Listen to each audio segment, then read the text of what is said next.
தேவை. 48 நாள் படிச்சுட்டேன் சார், எனக்கு என்ன நடக்கும்? நான் இந்த திருப்புகழ் தினமும் படிக்கிறேன் சார், என்ன நடக்கும்? ஒண்ணு தெரிஞ்சுக்கங்க. அருணகிரிநாதர் வேலை கிடைக்கிறதுக்கு, கல்யாணம் ஆகுறதுக்கு, குழந்தை வளர்க்கறதுக்கெல்லாம் திருப்புகழ் பாடல. அவர் எதுக்கு தெரியுங்களா பாடுனார்? முருகனுடைய அருள் ஒவ்வொருத்தருடைய மனசுலயும் வரணும்னு பாடுனார்.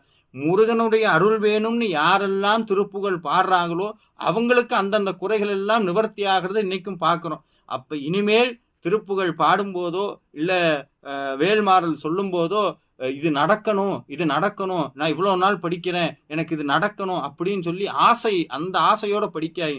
முருகா, எந்த ஜென்மத்திலேயோ செஞ்ச புண்ணியம் இந்த ஜென்மத்துல உன்னைய பத்தி பேசுறதுக்கும் உன் புகழ பாடுறதுக்கு எனக்கு பிச்சை போட்டிருக்க. இருந்தாலும் இந்த பிறவில இவ்வளவு கஷ்டம் இருக்குப்பா, இந்த கஷ்டத்துக்கு மத்தியில உன்னை முழுசா நினைக்க முடியல. இந்த கஷ்டமெல்லாம் போயிருச்சுன்னா இந்த பிறவிதோறும் உன்னைய எந்த ஒரு குறையும் இல்லாம உன்னை வழிபட முடியும் முருகான்